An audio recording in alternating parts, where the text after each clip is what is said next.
Welcome to our channel. నేను మీ తేజ. ప్రస్తుతం మనతో పాటు సీనియర్ జర్నలిస్ట్ బాలాజీ గారు ఉన్నారు. నమస్తే సార్.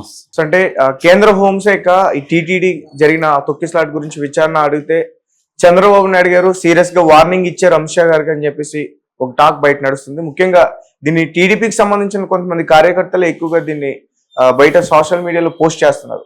అసలు ఏంటి వాళ్ళిద్దరి మధ్య అసలు ఏం జరిగింది? చంద్రబాబు నాయుడు గారు ఏ రకంగా వార్నింగ్ ఇచ్చారు అమిత్ షా గారు? అంటే రకరకాల కామెడీలు చోటు చేసుకుంటుంటాయి మనకి. అదేంటంటే చంద్రబాబు సీరియస్ తగ్గిన అమిత్ షా అని ఒక టైటిల్తో తెలుగుదేశాన్ని సపోర్ట్ చేసే మీడియా టైటిల్ పెట్టి రాసిందన్నమాట. సో దానికి ఆపోజిట్గా ట్రూ పాయింట్ న్యూస్ ఏం రాశారంటే a sweet warning by Amit Shah అని. అమిత్ షా చంద్రబాబుకు ఒక స్వీట్ వార్నింగ్ ఇచ్చాడు అని వాళ్ళు రాశారు. సో అసలు ఏంటి, అమిత్ షాకు చంద్రబాబు ఒకవేళ వార్నింగ్ ఇస్తే దేనికోసం ఇచ్చాడు అనేది అనుకుంటే మనకు తెలుసు. 8వ తేదీన నైటు తిరుపతిలో తొక్కిసలాట జరిగింది బైరాగపట్టణ పద్మావతి పార్క్లో. అక్కడ 6 మంది చనిపోయారు, 40 మంది వరకు గాయపడ్డారు. ఈ సంఘటనకు సంబంధించి కేంద్ర హోంశాఖ ఒక ఆదేశం చేసింది తిరుమల టీటీడీ తిరుపతి తిరుమల బోర్డుని. ఏం చేసిందంటే, మీరు దీని మీద నివేదిక ఇవ్వండి, అలాగే సంజీవ్ కుమార్ జిందాల్ అని హోంశాఖ అడిషనల్ సెక్రటరీ వస్తున్నాడు త్వరలోనే, ఆయనతో మీరు మొత్తం నివేదిక ఇచ్చి చర్చించండి. ఏం జరిగింది, ఎందుకు జరిగింది, ఎవరు తప్పు అవన్నీ తేల్చాలి అని హోంశాఖ చెప్పింది అనేది ఒక వార్త వచ్చింది. దీన్ని వైసీపీ పెద్ద ఎత్తున ప్రచారం చేసింది. చూసారా, జగన్ ఉన్న 5 ఏళ్లలో ఎప్పుడు కూడా కేంద్రం తిరుపతి తిరుమల విషయాల్లో జోక్యం చేసుకోలేదు. చంద్రబాబు వచ్చిన 8 నెలల లోపలే కేంద్రమే జోక్యం చేసుకునే పరిస్థితి వచ్చిందంటే అక్కడ టీటీడీలో ఎన్ని ఘోరాలు జరుగుతున్నాయి అన్న ఒక వాదనని వైసీపీ వాళ్ళు బలంగా జనంలోకి తీసుకెళ్లారు. సో అందుకని ఇప్పుడు చంద్రబాబు మొన్న అమిత్ షా వచ్చాడు కదా, ఎన్డీఆర్ఎఫ్ అంటారు, నేషనల్ డిజాస్టర్ రిలీఫ్ ఫోర్స్, ఈ రెస్పాన్స్ ఫోర్స్, ఈ ఎన్డీఆర్ఎఫ్ మీటింగ్ సందర్భంగా చంద్రబాబు అమిత్ షాకి వార్నింగ్ ఇచ్చాడని, ఏం తమాషా చేస్తున్నారా, మీకేం సంబంధం, ఇది మా స్టేట్ గవర్నమెంట్ ఇష్యూ, మీరెవరు జోక్యం చేసుకోవడానికి అని అమిత్ షాకు చంద్రబాబు వార్నింగ్ ఇచ్చాడని, దాంతో అమిత్ షా ఇమీడియట్గా హోంశాఖ వాళ్ళతో మాట్లాడి ఆ ఆదేశాలను వెనక్కి తీసుకున్నారు, విచారణ కూడా ఆపేశారు అని ఒక వార్తని తెలుగుదేశం మీడియా వైరల్ చేస్తుంది. సో అసలు నిజానిజాలు ఏంటనేది ఎవరికి తెలియదు. నిజంగా హోంశాఖ ఆదేశించిందా, ఆదేశిస్తే చంద్రబాబు బెదిరించాడా అని. కానీ ఇక్కడ ఇంకొక వెర్షన్ ఏంటంటే చంద్రబాబుకి అమిత్ షా స్వీట్ వార్నింగ్ ఇచ్చాడు అని. అది ఏ కాంటెక్స్లో ఇచ్చాడంటే, ఇప్పుడు డిప్యూటీ సీఎంగా లోకేష్ని పెట్టాలనే ఒక వాదన బలంగా తెలుగుదేశం నాయకులు కూడా డిమాండ్ చేస్తున్నారు. మామూలుగా మొన్నటి వరకు కేడర్ డిమాండ్ చేసేవారు, ఇప్పుడు ఓపెన్ గా పాలిట్ బ్యూరో మెంబర్స్ శ్రీనివాస్ రెడ్డి కావచ్చు, సోమిరెడ్డి చంద్రశేఖర్ రెడ్డి కావచ్చు, డిప్యూటీ స్పీకర్ రఘురామకృష్ణరాజు కావచ్చు, మాజీ ఎమ్మెల్యే వర్మ కావచ్చు, ఇలాగా వీళ్ళే నాయకులు, ఒక బలమైన నాయకులే అన్ని వైపుల నుంచి డిమాండ్ చేస్తున్న సందర్భంలో చంద్రబాబు అమిత్ షాతో డిస్కస్ చేశాడని, నేను డిప్యూటీ సీఎంగా లోకేష్ని పెట్టాలని మా పార్టీలో డిమాండ్ వస్తుంది, కాబట్టి నేను పెడతాను మీరు పర్మిషన్ ఇస్తే అని చంద్రబాబు అడిగాడని, దాంతో ఆయన వార్నింగ్ ఇచ్చాడని, ముందు అసలు మీ ఎమ్మెల్యేల అవినీతిని అరికట్టండి, ఇసుక కుంభకోణం జరుగుతుంది, మద్యం కుంభకోణం జరుగుతుంది, మట్టి కుంభకోణము, ఇవన్నీ అనేకం జరుగుతున్నాయి, వీటికి సంబంధించి మా దగ్గర డీటెయిల్స్ ఉన్నాయి, దీని వెనక లోకేష్ ఉన్నాడు, సో దాన్ని ముందు ఆపండి, లోకేష్ని డిప్యూటీ సీఎం చేయడం తర్వాత సంగతి అని అమిత్ షానే చంద్రబాబుకు వార్నింగ్ ఇచ్చాడనేది ఇంకొక వార్త.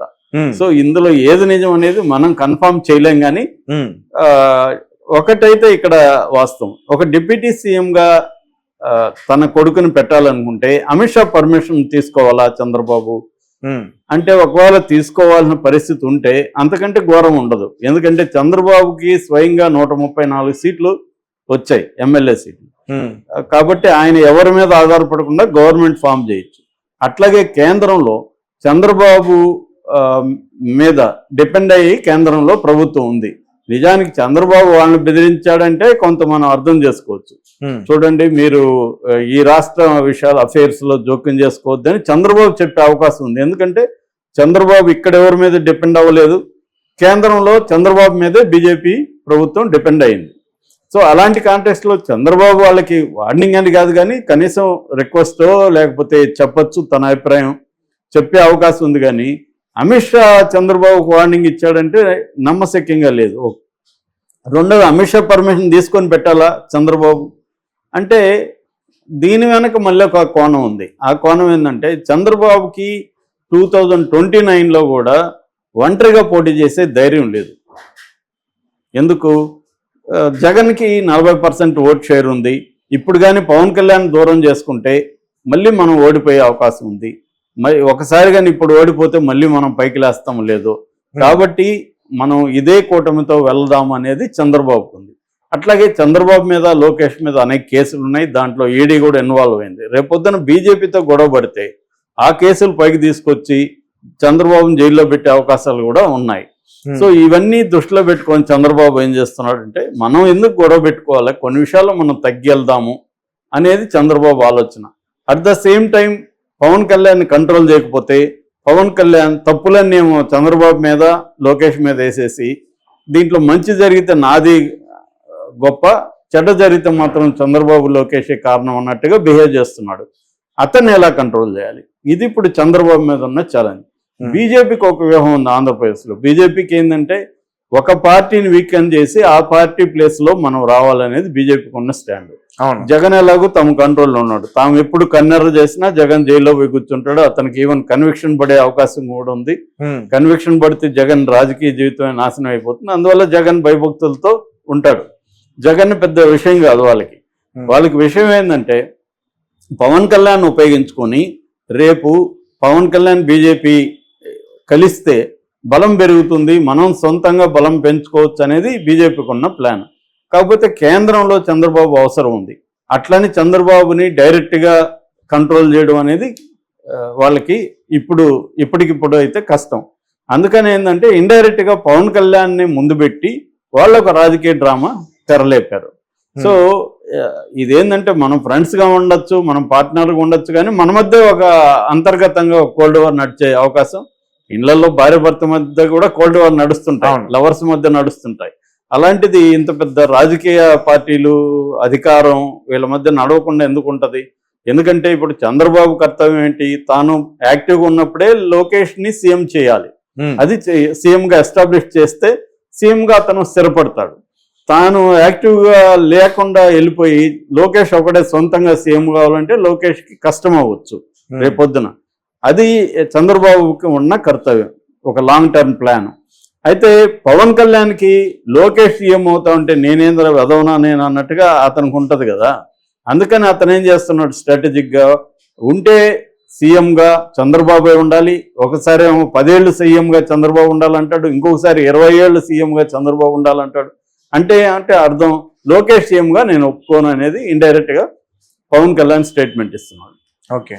రెండోది ఏంటంటే ఈ మొత్తం కూటమి గవర్నమెంట్లు ఎప్పుడైనా కూడా డెసిషన్ మేకింగ్ ఎవరు తీసుకుంటారు అనేది ఇంపార్టెంట్. పైకి ఏం మాట్లాడతారు అనేది ఇంపార్టెంట్ కాదు. డెసిషన్ మేకింగ్ అంతా కూడా ఇవాళ